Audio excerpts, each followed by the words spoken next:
Welcome to the Aaliyah Dream Series.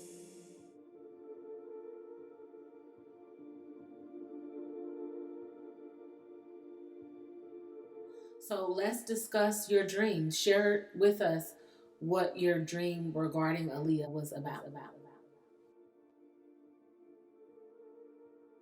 In this dream, I remember it was nighttime. I was on some type of reconnaissance mission, if that's the right word. I was supposed to be going to find someone.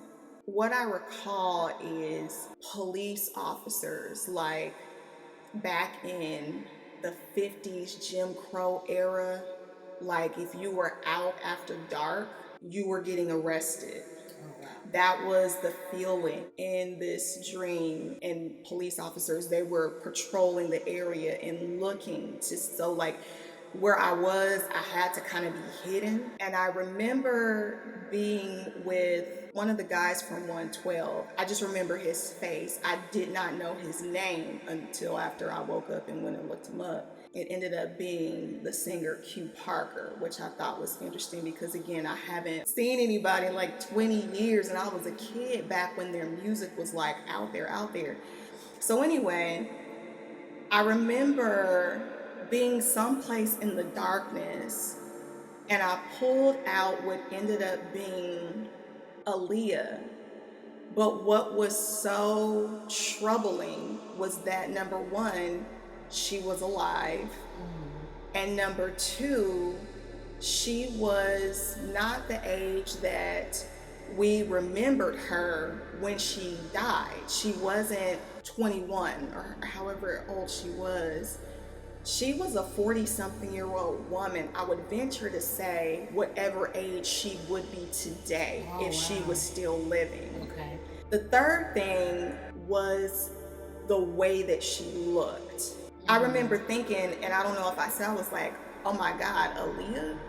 She looked like a woman who was disheveled and had been traumatized. Like, the look on her face was like one of a deer caught in the headlights. Like, you know, when you hear stories of people being found and like some crazy man's bunker, they have been abducted like 15 to 18, 20 years ago. That's what this was like, finding her. And she couldn't speak.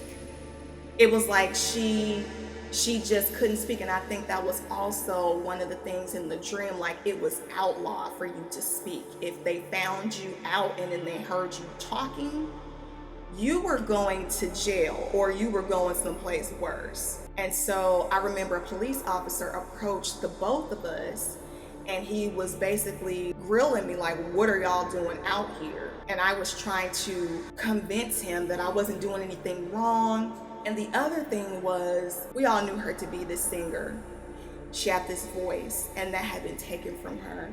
So instead of her being something that we could hear, she decided to take her art and transmute it into something visual. So when I rescued her, she had all these beautiful paintings with her. She became a visual artist instead.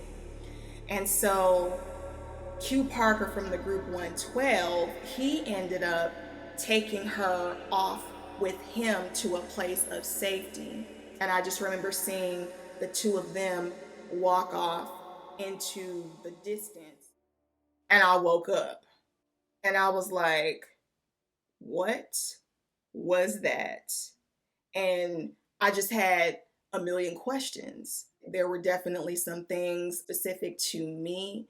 I did a YouTube series just as far as living and speaking your truth, because that dream impacted me so much, just realizing how much Aaliyah may not have been able to say while she was living. And even now, there's so much that has yet to be said.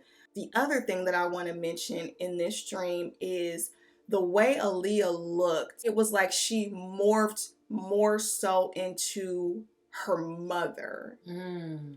She always had her own unique look when she was alive, but in this dream, seeing her as a 40-something-year-old woman, her hair wasn't long like we knew it to be. It was like short and kind of a disheveled curl, but she looked so much more like her mother.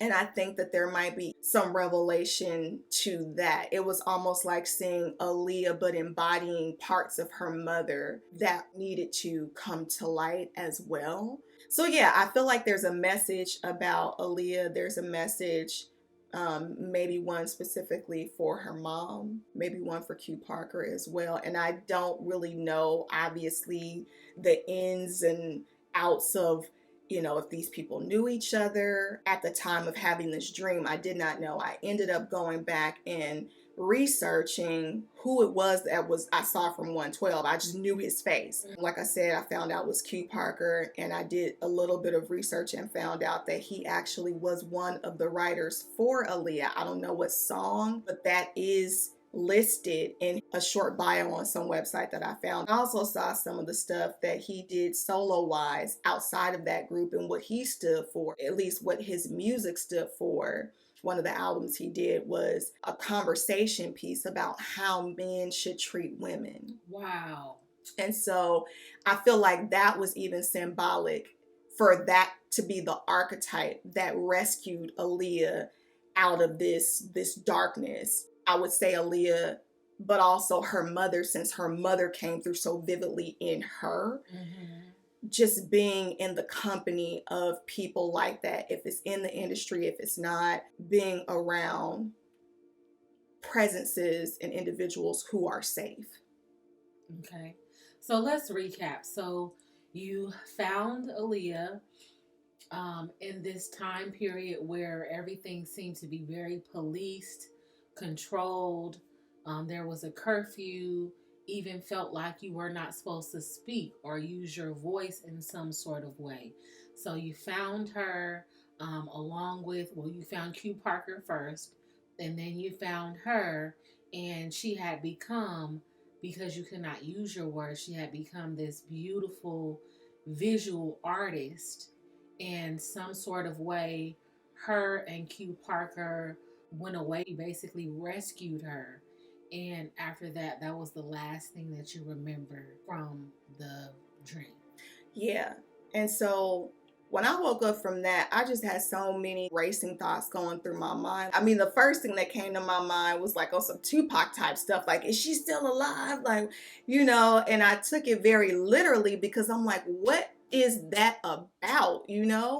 And so I just started asking the questions. At first, I didn't know where to even start. But you think about somebody as beautiful as Aaliyah, and to see her in this way was just like, you could just tell that there was so much that was lying beneath the surface, like so much that had not been addressed, so much that had been left unsaid, so much that she wasn't able to speak about. And I just thought, well, God, what did she need to say? What wasn't she able to speak up about in life? I went into prayer many times after this, and I was just led at one point to sit and read and write all the questions that were coming to me. They just started channeling one day. And it was like all of a sudden I knew the specific questions to ask.